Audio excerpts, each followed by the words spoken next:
to Franchising Brand Stories. I hope you're all doing very well and you've had a good week in franchising. So, Franchising Brand Stories is brought to you by The Franchise Show. My other show that's on a Tuesdays, people will be familiar with that, same time.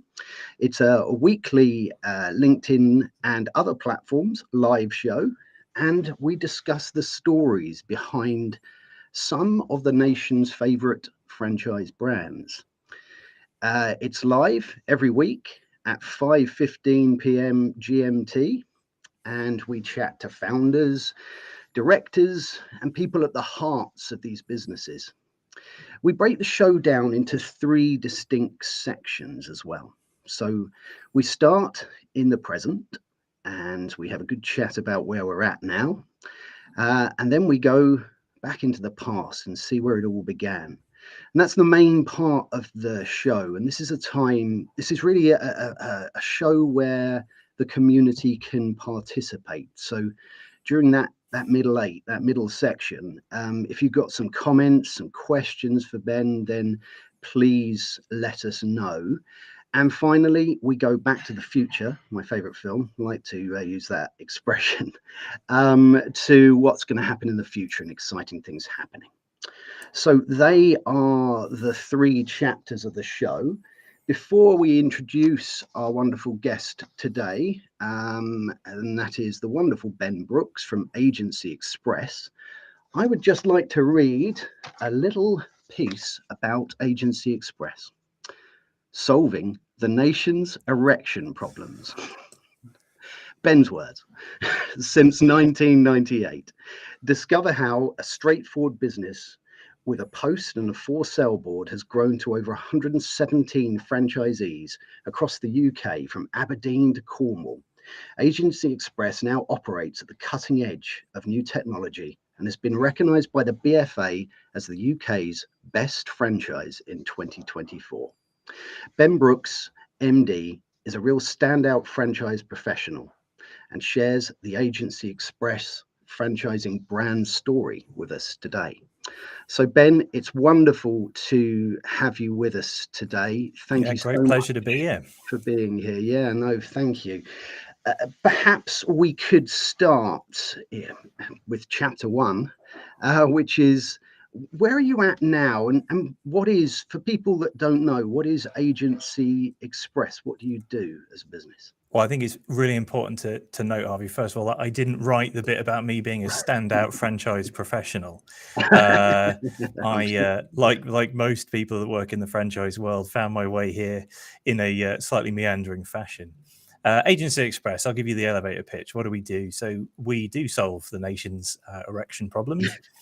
I've been pitching that for about 15 years to get used in a published article, and I finally got away with it today. So it's a great pleasure to share that with you.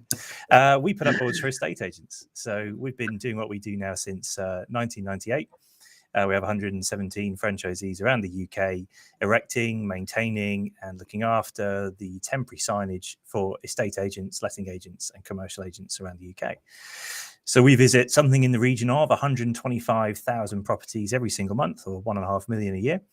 And that will either be to erect a for sale board, so putting one up, changing the status of the board, so when the property becomes sold or let, or retrieving the board on completion when the property has changed hands. And each time we yank that handbrake on outside a property, that's how we make our money. It's a chargeable event, and the franchisee then receives a payment for doing so.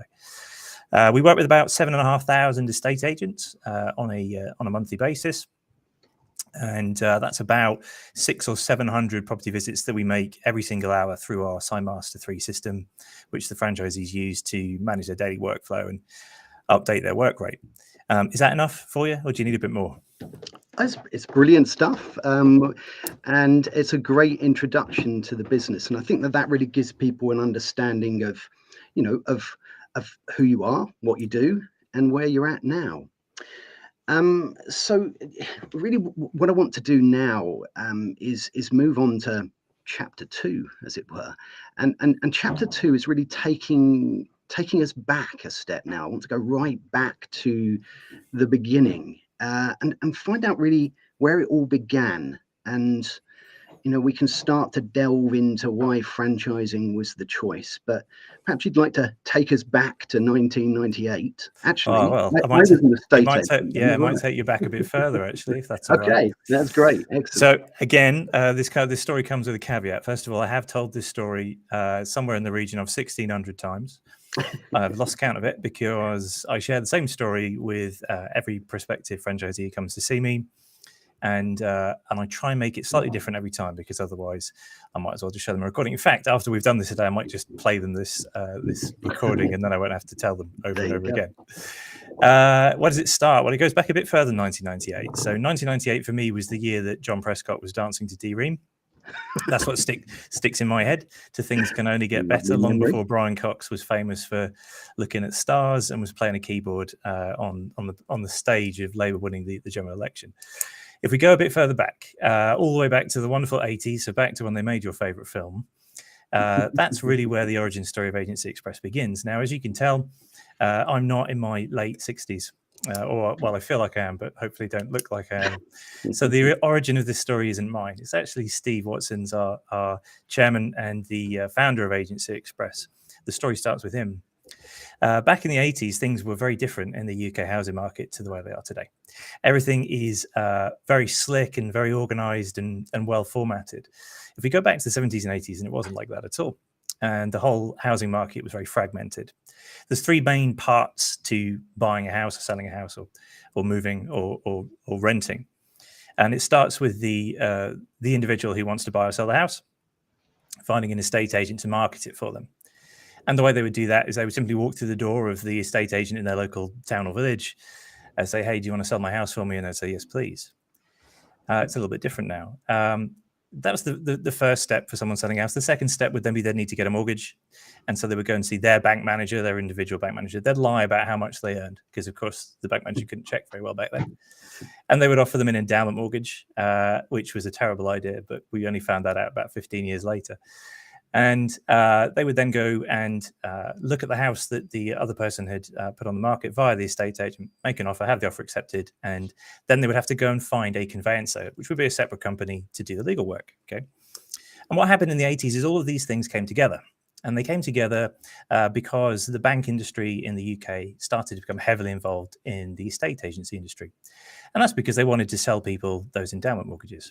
So banks started buying out estate agency groups and chains, and they formed large corporate group estate agents that then existed all over the UK. So rather than having 2 or 3 or 4 local estate agency branches for Ben Brookes and Co., they became Bradford and Bingley estate agents, the Prudential, and lots of other names that people remember. People tend to remember the Prudential one with the guy from Wolverhampton saying, we want to be together. That's the one they seem to remember. Oh, yeah. Yeah, exactly. See, it's all tucked away back in the brain there, isn't it? My wife and I quote that one sometimes. In between watching Transformers and I'm trying to think of another one. Funny Bones. You get the Prudential advert on ITV. And the reason this is relevant to our story is Steve, at that point in time, was an estate agent, and he ran a company called Barnforth and Partners. He was the and partners bit of Barnforth and Partners. And Barnforth and Partners were an estate agency franchise. So our origins as a franchise company actually came from a different franchise. Steve was a franchisor before he created Agency Express. And Barnforth and Partners were a very successful brand in their own right. So successful, in fact, there are still some Barnforth franchisees that exist today, but they do trade under a slightly different structure. Barnforth and Partners were one of the companies that then got bought out by one of these corporate estate agents. It was a company called Alliance and Leicester, who you may or may not remember. All these names from the past. And Steve was tasked to stay on at Alliance and Leicester and become their franchise director. And he says he had an epiphany moment when he was sat around the board table with all these very middle class white men in pinstripe suits with nice watches, and he had to pull the sleeve down on his shirt because his Casio watch could be seen from the table. And the first task they gave him was to deal with the rebrands. All of these different companies that they had bought needed to be rebranded as Alliance and Leicester. And they would have liveried cars and shop fascias and business cards, letterhead, all that kind of stuff. And so he was tasked with going out and finding different companies to rebrand them on. And one of the things that needed to be rebranded was all of the for sale boards which existed outside people's houses. And of course, they were a myriad of different brands up and down the country, different sizes, shapes, qualities, etc. So, of course, he set out to find a single point of access, a single company who could manage all of this work for him, deal with the rebrand, so changing all of the boards that existed on the ground, and then manage them ongoing. And you can probably see where I'm going with this now. That company, of course, didn't exist. The final piece in the puzzle came when he went to see a small outfit which was trading up in the Northwest. And they were doing what we do now, but on a much more local level. They had 1 or 2 vans in the local area. They were servicing the local estate agents, erecting and maintaining their signage, storing it for them, cleaning it, breaking it down, and looking after it. And Steve often says he'd love to say he had the idea lying in the bath or sitting under an apple tree, but sadly that's not the case. What we did was saw what someone else was doing and realized actually we could do it a bit better. So he left. And most of the best ideas come that way as well. I think so. I think so too. Steve Jobs agreed, didn't he? He stole the iPad from Microsoft. So some of the best ideas come when you're not expecting them. But it was the franchise background for Steve was then the obvious channel to move into. You know, he understood the franchise world, the franchise industry, that was a scalable way to build a business with low risk and changing people's lives along the way. So Agency Express was born a few years later here in sunny Norwich, or not so sunny today, with our pilot operation. Fantastic. Thank you so much for letting us know that core, that history. It's so important. I think when people are looking at a business, to understand the beginnings and to understand the people behind it is such an important part of the journey that people go on to make that decision. Yeah, absolutely. It's all about legacy, isn't it? I think the individuals that create a brand that pervades all the way through then forevermore. You know, you can't remove the originator. You know, that will always be part of the core ethos of how the business works. And it's no different from us here. Steve is still with us, should probably say, although he doesn't have as much of an active hand in the business day to day. He tends to just come in periodically to ask me how things are going. I'll tell him everything's fine, and then he'll go and leave me alone again. But he is still here and a good mentor for me. That's great. It's really interesting and good to hear that, you know, he's still there in the business and still has a passion and an interest in, you know, the fantastic thing that he started. Before we get into a few more questions, we just want to recognize a few people who have joined us here today. We've got the lovely and ever wise Simon Wise from FranRec. Great to have you here, Simon. We have Jason Kaber from SEO Samba. Fantastic to have you here. Looking forward to hearing your questions for Ben as we move through the show. We've got Michael Carr here. Great to have you here, Michael. Looking forward to hearing your thoughts. And finally, we've got the lovely Robert Forst here as well, or Bob, as we know him. So it's great to have you here, Bob, and looking forward to hearing your thoughts. A question I had for you, Ben, was what made you choose franchising as the growth model? You know, how did that come about rather than just growing organically or via traditional investment methods? Yeah, it's the core question for all franchise businesses, isn't it? Why would you choose to use a franchise structure rather than just opening up operations yourself? I'm going to steal a bit of what Amrit said to you on a previous session, which is the phrase "skin in the game." I think it's one of the most important phrases that comes with franchising, albeit it's a bit blunt.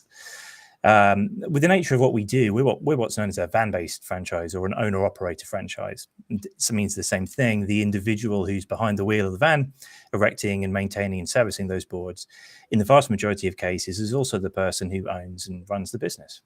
And owner-operator businesses is kind of what franchising began as. If you go all the way back to the States in the early 1900s, franchising as a model was giving someone a format, a process to follow that they could replicate and create a carbon copy of a business in a different location. It's slightly different now because we have all these different structures and models of management franchising and multi-brand franchising, multi-unit franchising, and lots of other different ways of doing things. But ultimately, that core prospect of an individual franchisee being responsible for their own business, managing it, running it, looking after it, is what franchising is all about. So why did it make sense for us to go in that direction rather than just to employ loads of van drivers, shove them in vans, and open up lots of depots all over the country? It's to make sure that they are committed to providing a good service. We're a service-based business, so the estate agents that we work for, estate agents have a reputation. It's probably a nice way of putting it. They can be slightly gregarious creatures, and they do expect a high level of service. And the best way for us to make sure that they're getting that is for the franchisee to be the one, the person in the van to be the one who's directly receiving the benefit from providing a good service. So because that franchisee themselves owns their own individual piece of Agency Express, and because the harder they work, the more they will earn, and the better quality and service they provide, the higher the fee they can charge, it means that that work ethic, that drive, that focus earns them a better wage. And without that, if it was, if you took 100, this is the old 10-80-10 rule, which I'm sure you've heard before, Harvey, that if you take 100 people, stick them in a room, 80 people will be distinctly average at whatever the task is. If they're playing football or ping pong or running a franchise or whatever it may be, 80% will be exactly in the middle. 10% will be fantastic, and you'll wonder why they're there in the first place and not playing ping pong professionally. And then 10% will be wondering which side of the bat you hit the ball with, and probably eating the ping pong balls in the corner. And you'll spend more time with those 10% than you do with all the others. The thing about franchising is that pot of people tends to be more 10-90. So you get 90% of people who sit in the middle, and then you get 10% of people who sit at the top. There'll always be certain franchisees that create more challenges than others. That's the nature of people. But because they understand that they're committing, they're investing, it's not an investment just financially, it's personally as well, that they're gonna want it to succeed. And that drive is what makes franchising work. The other side of it really is about mitigating risk as well. You know, if you have a conglomeration of small businesses, as we do, 117 franchisees around the country, if one franchisee finds himself in difficulty, it doesn't affect the other 116. The other 116 will continue to operate and provide a good service, and it won't directly affect them. So that means we can focus our support efforts to that one franchisee then who is, it could be a personal issue, financial issue, whatever it may be, whilst the remaining 116 are continuing and providing a good service. If you had employed individuals doing that, they would need a lot more management structure, a lot more people on the ground to hold their hands and make sure that everything is running correctly. So it enables a business to run leaner, more efficient, and it makes sure that you're changing other people's lives as well. Yeah, I love what you say there about changing other people's lives. I think that's a really key thing with franchising. A few things, and we'll go on to Simon's comment in a minute, but a few things I wanted to pick up on what you said there. I liked that the harder you work, the more you get from not just monetary, but the more success, the more enjoyment you get. And yes, of course, the more financial reward you're going to get. Because, of course, a franchise model is a set of tools to do a job and a set of proven tools. When you buy a hammer, it's been proven that it's good at hammering nails in, but if you hold the wrong end of the hammer, it's still not going to work. And I like the fact that you said that, because I think sometimes people feel perhaps that when they're getting a franchise, everything will be done for them. And of course, like you say, you get really good franchisees and you get good franchisees as well. And they can exist together. One of the questions I had is do you think that if you had a franchisee that's struggling, by using the network of the other franchises, do they bring that franchisee up through sort of support groups, or would you say that that's something that you would do as a company, look after those? Do you use the other franchisees? Yeah, it's both, isn't it? The franchisees themselves are their own network to a certain extent. There are elements of support that's provided from HQ, from top down, sales support and marketing support, and the kind of stuff that perhaps they wouldn't have the direct skills on the ground. A lot of our franchisees come from a real varied backgrounds. We've had milkmen and plumbers. We've had undertakers. I think we talked about the undertaker when I first spoke to you, didn't we? Or I was talking to Simon about that, perhaps. We've had people from service backgrounds, so firemen, policemen, Navy. And then we've had stockbrokers and previous businessmen and people who've come from a white collar background.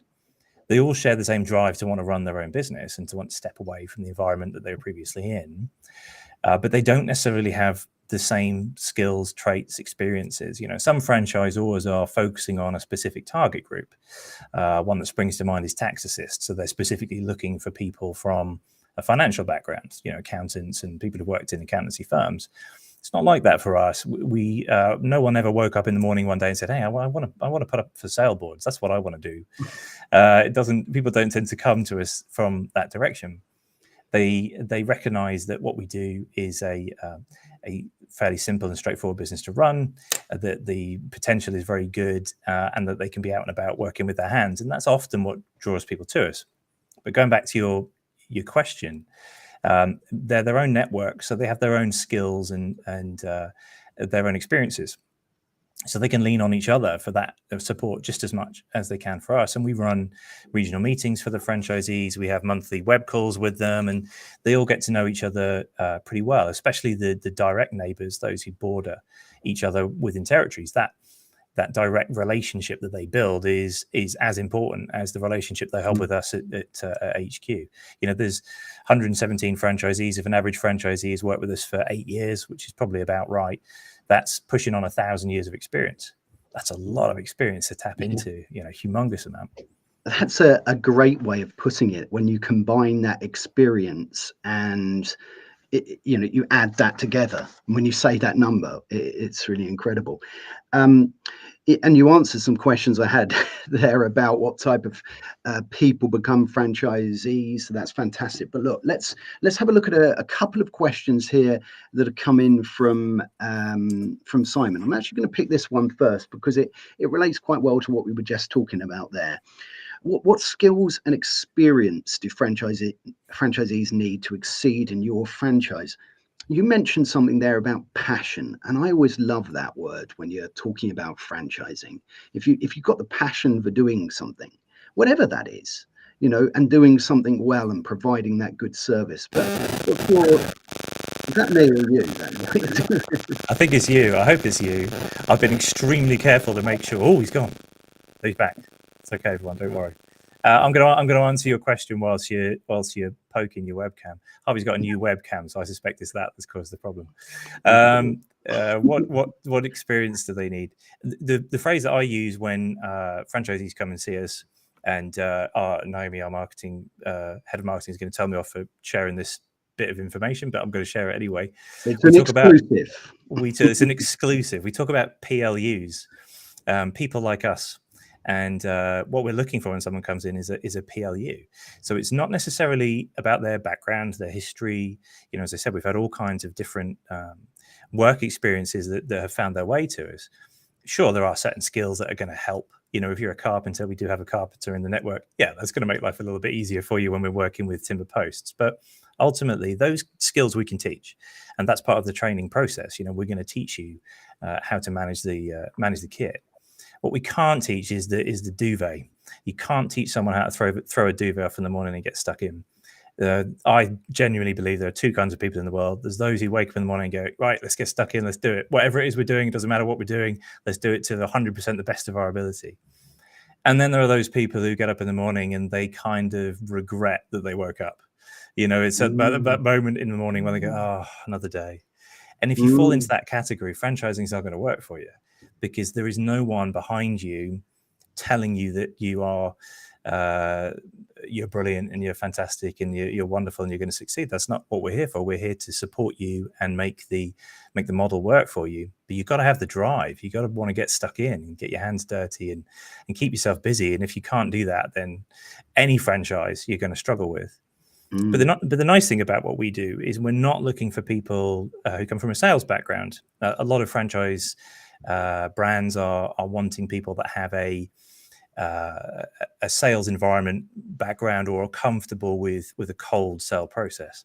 We don't need to do that, because the nature of what we do, we have a lot of existing national account business. So around 40% of everything that we do from Aberdeen all the way to Cornwall is head office sourced. There are national account customers like the Connells Group and the Countrywide Group, who have thousands of branches all over the UK, have a sole agreement with us, and therefore we can provide that work to the franchisee. Okay. So it means that the franchisee themselves has the bread and butter on the table before they have to go and find the top side of beef.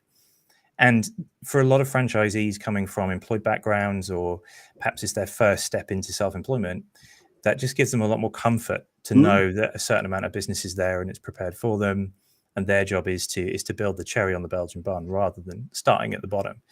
And that can make things a lot easier, especially in the early days and those first few months, which are the most challenging for any franchisee.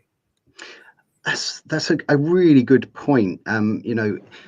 When you're starting that business and you're nervous about trying to find those customers, to be able to have that security of those national accounts, what sort of percentage would you say of a typical franchisee is those national accounts? Does it represent quite a big percentage? Or well, if we worked across the whole of the UK, it's about 40%, but it differs depending on where you are in the country, because estate agents, of course, will have core areas that are important to them. So the LSL group, for example, their core areas in the north.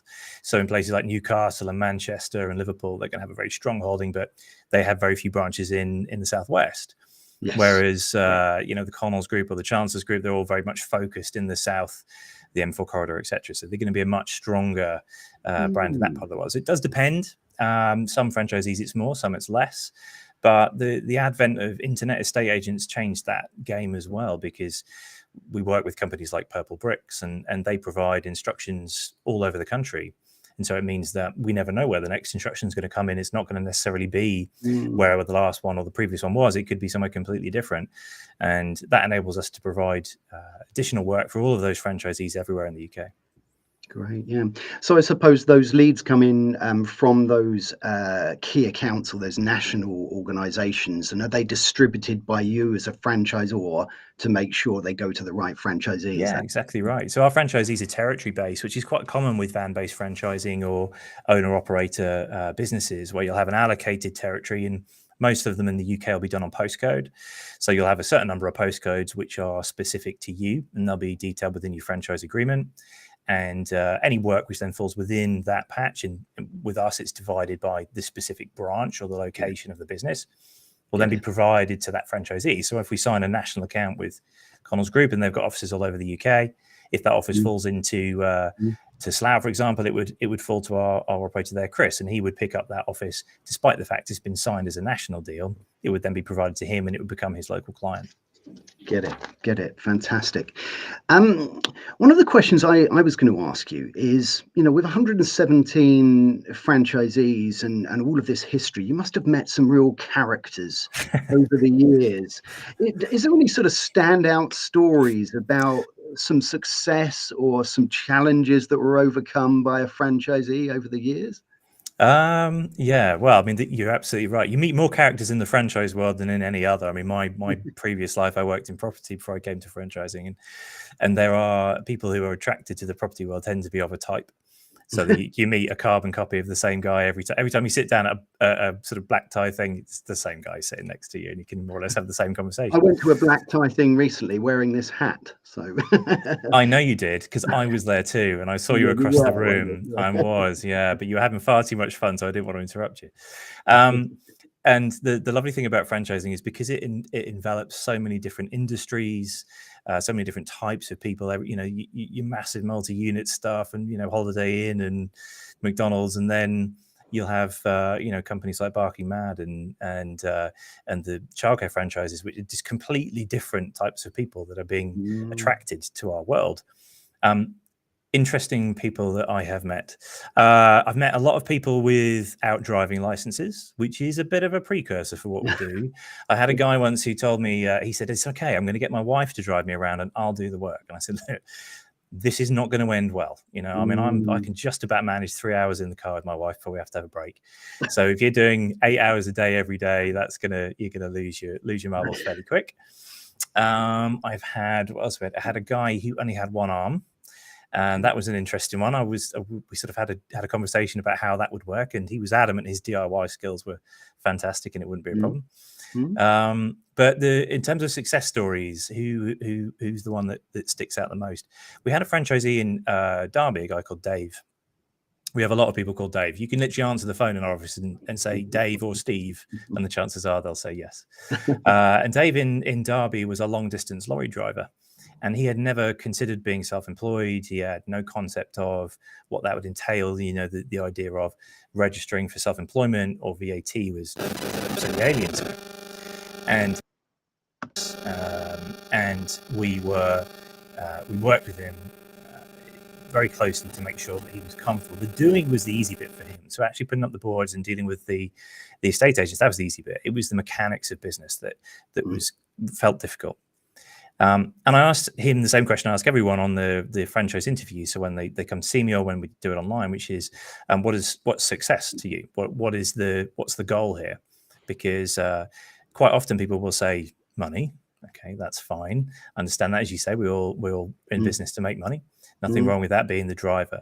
But more often than not, there's another sort of core reason that person's in front of you.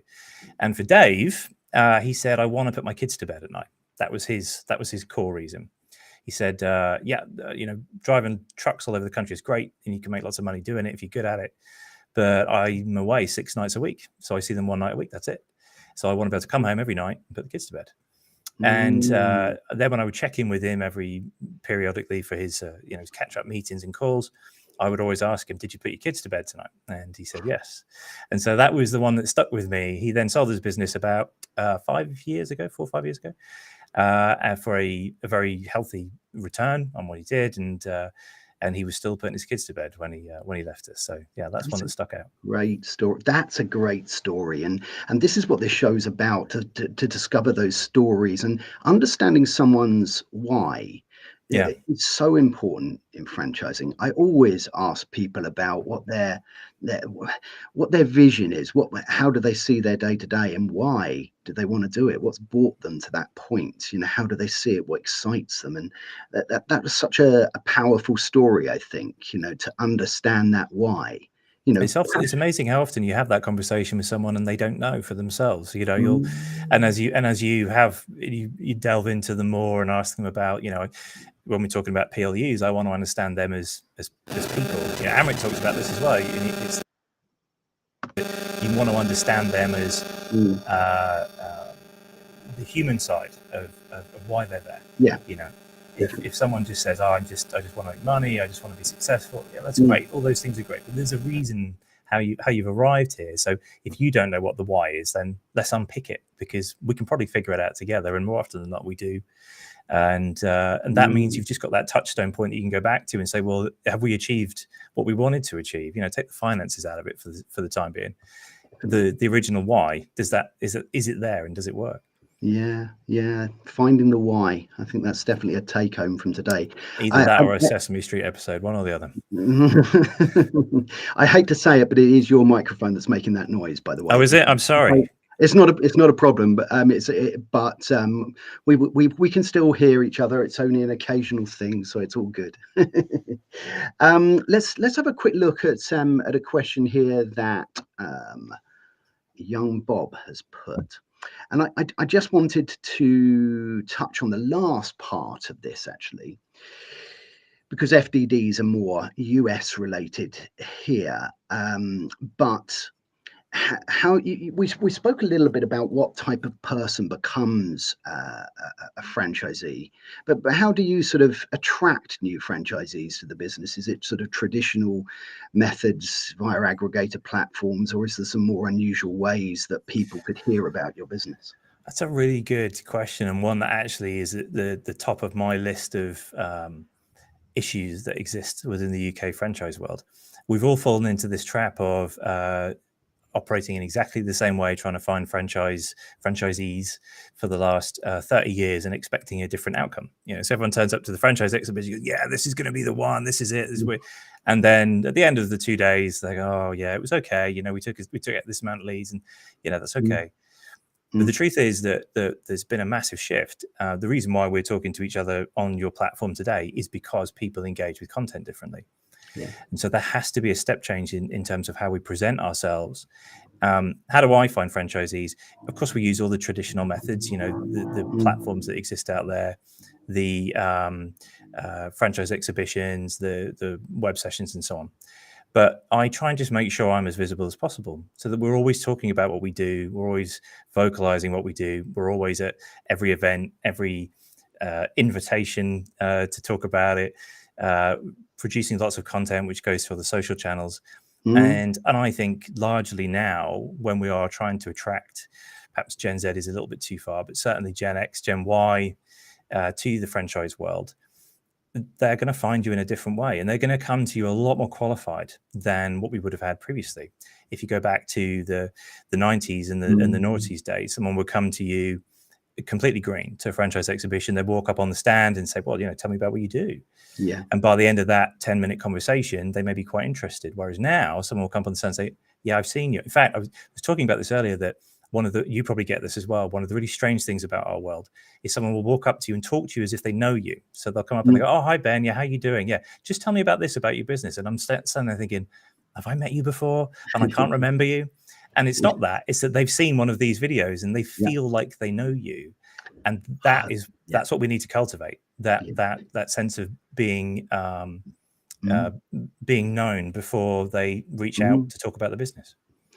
What a great answer to that question, may I say, because someone feeling like they know you, what a statement that is there. Because like you say, if you do things like this and you put your name out there, and people have the opportunity to be able to ask questions and see who you really are, you got it. You then start to be able to talk to people that are pre-qualified in some way, not just from your benefit, but for their benefit as well. They've already seen who you are and, and how you support and the sort of things you're going to say and do.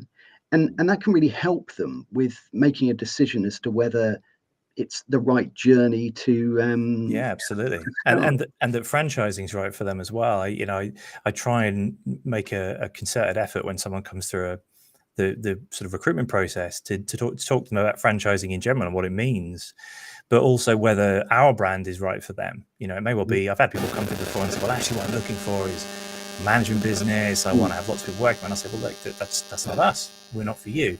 But here's a list of companies that I know them personally. I've worked alongside them. I'd happily recommend them. In fact, I'll happily introduce you to the person you need to speak to. And that's one wonderful thing about the franchise community, because we're not majoritively actively in competition with each other. We can do that, and we can support each other's businesses, and that gets the franchisee into the right place. Fantastic. And we've got a question here from Simon. Let's have a little look at this one. What does a typical day in the life of a franchisee look like? We put up board, Simon. I thought we covered that one at the start, hadn't we? Seems pretty simple, doesn't it? What does a day in the life look like? Well, everything that we do runs through our online system, SignMaster. So SignMaster is the sort of the keystone, the linchpin that holds everything together, and has been the point of heavy investment for us since about 2002. So the franchisee, first thing they're going to do each day is produce their work list. So they're going to log into SignMaster. It'll provide them with all of their job locations. So the different customers will have made their requests via the agent's portal. They'll appear in the front end of the system for the franchisee. The system will plan the route, so it'll tell them the most efficient way to travel between the stops. So they'll have 40 to 60 stops each day to cover. So 40 to 60 handbrake pulls outside properties. And each one of those stops, they're going to need a stock item, and they're going to need to know how to get there. So once they've planned their route, that will be downloaded to the mobile app, which then exists on their Android device in the van. They will go to their stores, collect the kit and equipment they need for the day. So the boards, posts, slips, etc., that we're going to use, the signs to complete the actions. And then the app will guide them to each stop. So they'll simply push, take me to job one, and it will use its very clever bit of software inside to take them to the first location. When they arrive there, they'll conduct the action. They may add one of our special agency QR codes to hyperlink the property details back to a QR scan. They may add additional wording information, all kinds of other bits and pieces that can happen on site. And then we take a picture to show the agent what work's been done. And that's updated live back to the system so the agent can see exactly what's happened. They're going to do that 40 to 60 times a day. And there's also going to be weaved into that perhaps visits to customers, checking on people, making sure they're happy, maybe visiting new clients and talking to them about what we do. And then at the end of the day, once they finish the last job, the app will even route them home. So it'll tell them how to get back home from wherever they are. It's amazing how when you're driving around, You see parts of where you live that you never knew existed, Yeah. and then you eventually find that you kind of turn up on a road and think, oh, I do know where I am. I found where I am, and then you'll head home. The way the system works is it deals with all the invoicing, all of the credit elements, all of the debt control. It all happens through SignMaster, so there's no paperwork. So the franchisee gets home. Normally, there's a few emails maybe to answer, or some stock to take in. But largely, that's it. We try and make sure that the day-to-day operation is as straightforward and as simple as possible. We went through a process about 5 years ago it's longer than that, 10 years ago, when we won our first BFA award, about assessing the business at a sort of microcosmic level, going all the way down to the granular elements. Where can we strip time? Which bits are time soaks through the day?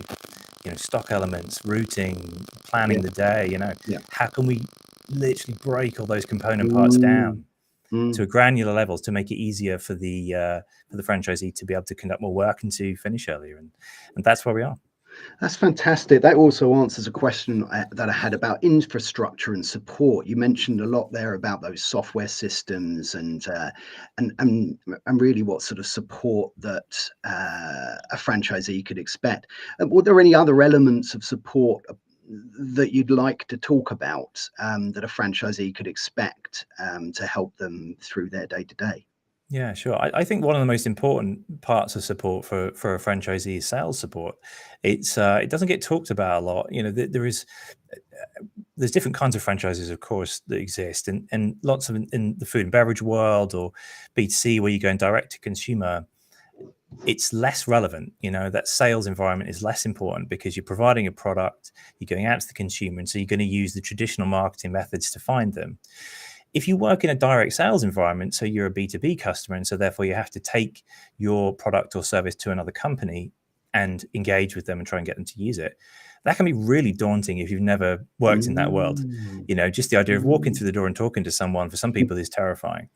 When we work in what we do, like being you, Harvey, you get used to speaking to people, and that becomes very natural, and you find it very easy just to strike up a conversation. It's not hard. But for a lot of people, that is mind-numbingly terrifying. So it's one of the things that I stress at the early stage, that we're here to help you with that. We will literally walk through the door with you and talk to you with that person, with that customer, and show you how we approach them. What questions do they ask? What kind of objections do we receive? What steps do we follow then after we've had that first conversation? How long is it going to take from that first conversation, that first touch point, through to actually converting them into a client? And most importantly, what do you do when that doesn't happen? How do we respond to that? If they turn around and say, actually, we've assessed everything you've said, we've listened to all the information, it's not for us, thanks very much. What do we do with them then? That's the easiest way to fall down in the early stage. You've got a great product, great service, you've got a brilliant franchisor behind you, but your fear ties you to the desk. So having that support, that person to hold your hand through that, I think is the most important thing. And every franchisee that starts with us has a dedicated person who will be doing that with them and for them, and then ongoing as well. It doesn't stop after the launch phase, but the launch phase is the most important bit, because until you're 100% confident with the product or service that you're offering, this new system that you're now expected to be able to go and be an expert on, that can be quite scary. And so we want to try and take as much of that fear away as we can. That's fantastic, because like you say, I think that's sometimes you could think about that as two different types of people. Someone who could do the more physical part of the job, and someone who's more in the sales part. So it's really good that you help blend that together and support people with both of those elements of running the business. And trying to make it target it specific to the individual. This idea of training courses being rigid and structured in the franchise world is well documented, and that's how it should be. There are certain core elements which should always be covered and imprinted upon that franchisee when they come through. But equally, it's important to recognize that everyone's different, and their skill base, their knowledge, their experience is different. And that's why when we run our training courses, we run them with relatively few amounts of people on each course. We won't bundle 5 or 6 together. We'll run them with 2 or 3. And that means we can really get to know that individual whilst they're with us and tailor the way we're approaching the training with them to make sure they're getting the most out of it. That's fantastic. I mean, getting to know people is key to any business relationship, and communication is so key to that. Um, we've got a couple of questions, but I'm going to leave them to the last part of which we're going to come up to. There was one about expansion, and there's one a little bit about technology, but we're gonna leave those just for a couple of minutes or so, because I had a couple more questions before we move on to chapter 3 and the final chapter of today's discussion.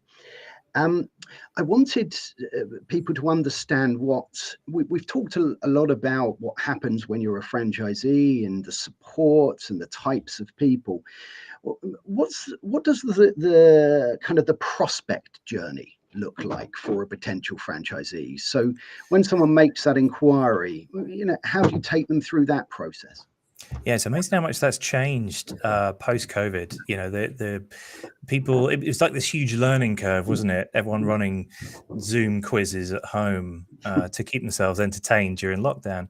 But as with all challenges, there will be positive elements that come out of it. And the one positive I think that came out of that experience for everyone was they got much more used to using multiple levels of technology to interact. And so whereas before the franchise recruitment process, so once that first contact point had happened, there would normally be 2, 3, 4 phone calls running through various different bits and pieces. Then they would come and see you and you'd have a formal interview. They would sit down and go through that. A lot of franchisors will use discovery days in that process, but I've always preferred to meet with them one-on-one. As I said, I think it's important to get them to know on an individual level. And then normally there would be a follow-up pack of information, which would be provided, what we would call a second stage pack. So cash flow projections, copies of agreements, and all that kind of stuff. And then ultimately the franchisee would make a decision to proceed or not. But now I have so many. It used to be, I think I count them at 12 to 14 touch points was common with a franchisee joining us. I would say it's closer to 40 or 50 now on average. Touch points you'll have with the franchisee before they finally make the decision to put pen to paper. But that's a good thing, because there are now lots of sort of micro touch points rather than this sort of structured, rigid format. The first thing I will do is I have it in every single one of my emails. My calendar is open and anyone can book into it. I use a little AI tool which enables someone to get access to my calendar and they can pick the time they want to speak. And putting that power back into their hands and say, well, you tell me when you're free. I'm not going to say these are the times that I can talk. You tell me when you're free and I will make sure I'm there and I'm able to talk to you. And then we break them down into different parts that they need to understand. So first of all, we talk about franchising, as I said, and what that means and what the relationship looks like between us. And the analogy I always use is a franchise is like a good marriage. It should be... It's been talked about before, actually, on the show. It's like that, yeah. It's a good marriage, and that needs input, effort, and commitment from both parties. And if one party has more control or power in the relationship, it will fall apart. And so it's a symbiotic relationship. It has to work for both. That symbiosis in franchising is the cornerstone of what we do, right? So we cover that off first, and then we look at the mechanics. So actually, the next follow-up Zoom call that we'll do, or web call, will be about the system and what they do day to day and how they'll do it and what that looks like. And we talk about how many stops they'll make and how we cover the route planning elements and all the sort of the physical, hands-on mechanical stuff. Then the next one will be about finance, so about money. Do they need finance from a bank to start their business, or are they self-funding? Even if they are self-funding, perhaps considering finance might be useful for them. Sometimes people say, oh, no, I've got capital, I'm happy with that. And actually, when we delve into it, they'd be stretching themselves fairly thin. And we can say, well, look, one of the biggest killers of small business is undercapitalization, not making sure you have enough cash on hip to support yourself through the early phase.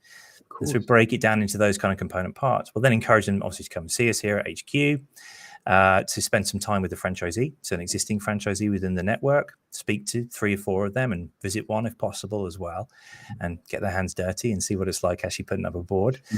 And then normally by the time we get to that stage, I'm starting to understand where they are and what their sort of personal feelings are towards what we're doing. And after you've done this for a long time, as you kind of know, it's a bit like dating. When you sat down with someone, you think, this is going well. I know this is going in the right direction. Or sometimes you say, actually, I can feel that this isn't quite right.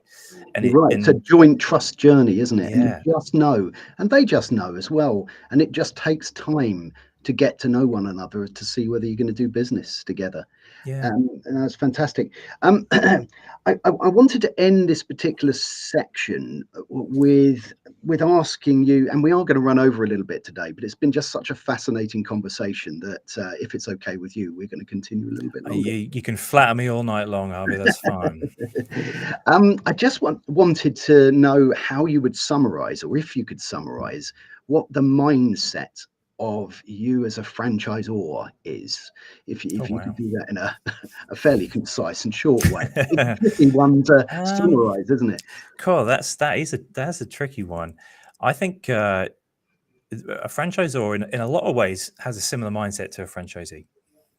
But rather than the franchisee's position of success is about themselves and about their individual business, as a franchisor, it's a bit like being a parent. You have 117 children, and they're all at different stages. They're all at different points in their life cycle. We use the term, don't we, in franchising a lot, about the life cycle of a franchisee, that they go through stages. So there'll be at different points in their life cycle, but ultimately what I want is for them to be happy, healthy, and successful, much like a parent would want for their children. But because that looks different to all of them, what that position of success and happiness is, my mindset is always about, well, what does that mean to them? So when I pick up the phone and speak to that individual, how do they like to be approached? What they like? What kind of terminology do they like me to use? Do they want me to be colloquial and friendly? Do they want me to be their dad? Do they want me to be their boss? How do they want me to approach that? So I'm always in the back of I'm always overthinking how I'm approaching someone, I suppose. But as a franchisor, your job is to try and make them as successful as you can, and then they bring success back to the business. Because if you're doing everything you can to make their business work, it will work. Then they'll be happy, and then they'll pay you back in spades, and that's what it's all about. It's got to be a win-win, hasn't it? It's if they are successful, you are successful, and the other way round. So it's fantastic to hear. Look, that's fantastic. We're going to move on now to the third and final chapter of today's discussion, and we're going to go back to the future. The epilogue. You weren't joking about that, were you? I thought you're going to zoom in on your hoverboard next time. I'm so disappointed that never became a thing. Oh, me too. I was waiting for 2015 for this to happen, and there's no hoverboards. But there you go. So the third and final section is about the future and some things that you might have planned in the future. I'm going to bring up a couple of comments here because it's really nice to involve the people that have taken the time to be with us today. Now, Bob's put here, what is the ultimate goal with the number of franchisees that you've got in the UK? Is it still to expand within the UK, or have you got sort of plans to take things to other regions around the world? It's an interesting one because the UK housing market is very specific. The way we work and we have this focus on buying a house almost from the day you can talk. Your parents say to you, well, you grow up, you buy a house, maybe you get married and you get a good job, and it's kind of ingrained in our culture. Other parts of the world, it's not like that. If you go to lots of parts of Europe, it's very, very common that you will rent a house or a flat forever, and there isn't this expectation that you will buy. So what that's led to is this heavy focus on housing movements in the UK, so houses selling and houses being leased.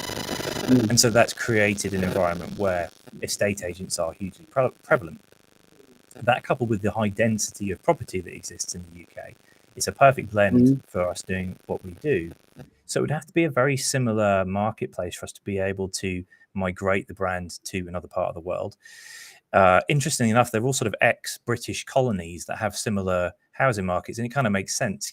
The housing market probably would have been taken over along with the colonialism. So Australia, South Africa, parts of the US, it could work as well. But my focus, my personal focus, well, first of all, thanks, Bob, for the 127 franchisees. That's 10 more than I had when I started the call. So it's been a good day. Is to really make sure that the franchisees that we have are achieving the goals that they want. So if we work with around 60% of all UK estate agents in the marketplace at the moment. So if you walk down the high street and you see for sale boards up, we probably put up one in every two of those, if not more. then as far as I'm concerned, that's 40% we don't work with. So there's a huge amount more to go, and I won't be happy until the Monopolies Commissioner banging on my door telling me that we need to sell a bit of it. That's when we know we're doing it right. But what we've started to do is bring in other earning mechanisms for the franchisees as well. So we partnered with a company called the KeySafe Company, so give them a nice big plug, who get us to install small KeySafe lockboxes at properties. So these are for vulnerable adults or the elderly. And a key will be put inside and the box will be locked. We have the perfect mechanism to get those boxes installed around the UK. We've got guys with the right tools and they're rotating residential areas every single day. So we work with those guys and that enables another revenue stream for our franchisees. So the core focus is going to be the UK, but never say never. If Bob wants to come and buy a master license for Florida, then he's very welcome. Well, maybe that's the extra 10 that he's talking about. That's his franchisees, right? Okay, makes sense now. That's great, and it's really interesting to hear. First of all, how you're wanting to nurture, support, and grow here within the UK, and make sure that is solid and has a great foundation. And then you're going to look at other markets that are, that match. So I think that's fantastic. Thanks for your question, Bob. We're going to take one more because we really are now getting towards the end, and I'm sure these lovely people have got lots of things that they've got to do. But let's recognize the fact that we've got Don Cohen here. Great to have you here, Don. Thanks for being here. And I'm going to take a final question here. Well, a question, but a point here from Johnny. And Johnny's put about technology. You mentioned, which I thought was fantastic, the sort of diversification of the model, which allows for expansion. But is there any new technology? I mean, you seemed quite that there's a lot of tech in the business already to help people with, iPads or tablets and things like that. But are there any new things on the horizon? Yeah, definitely. I think there's some really interesting stuff that's coming. There's a lot of things that seem to catch us quite late in the property world and in the UK as well. We're quite late adopters of a lot of things. You still talk to people in the UK about Venmo and they've got no idea what it is, which is strange because it's fairly ubiquitous pretty much everywhere else in the world. So we're quite late to adopt stuff. Something which we introduced last year was agency QR, which enables one of our franchisees to erect a generic QR code panel underneath the board, and the system automatically redirects back to the location that the estate agent has provided us with when they instruct the board. It means they can track the number of scans and they can harvest the information. So it turns the board from being a passive element into an active element. There's going to be further development in that with things like Bluetooth beacons, NFC chips. But the one that I think is most interesting and perhaps has the biggest legs ongoing is augmented reality. It's very easy to create an augmentation to a board so that you can hold your phone up to it and perhaps you could see the asking price, or you could see inside the property and see some details of what it looks like. All the technology exists and we've done a lot of the hard work that sits behind it, but it's just finding a way to get the public to understand what it is. That's actually the hardest bit. One of the other things that the COVID lockdowns gave us was understanding what QR codes were. QR codes have existed since 1992. They were created by Toyota, by Denso, in fact, to track their parts. That's what they were created for. And it's only now, 30 years later, that we finally figured out how to use them in Nando's and Pizza Hut when you walk in and scan the table, right? So sometimes you have to allow the technology to come to you. And I think we're getting there with those things. Yeah, absolutely. Well, look, that's fantastic. There's just one more here. There you go. That's a fantastic one to have up as we conclude things. So we have now got to the end. I wanted to thank you, Ben, for sharing your story with us today on the show. It's been a fascinating story to hear how you've grown and support and the success that you've had. And I think for anyone watching this today and watching this in the future, it'll give a real insight into what's behind the brand. So I wanted to thank you very much for your time today. Huge pleasure to be on. Always great to be in. Fantastic. And I also wanted to thank everyone else for being here in the audience. It's always a show that's driven by the people within the community. So a big thank you to all of you. So please join us next Thursday, same time, same place, 5:15. PM GMT, when we will hear another fascinating brand story. So until then, I hope you have all have an amazing week ahead, and good night and goodbye.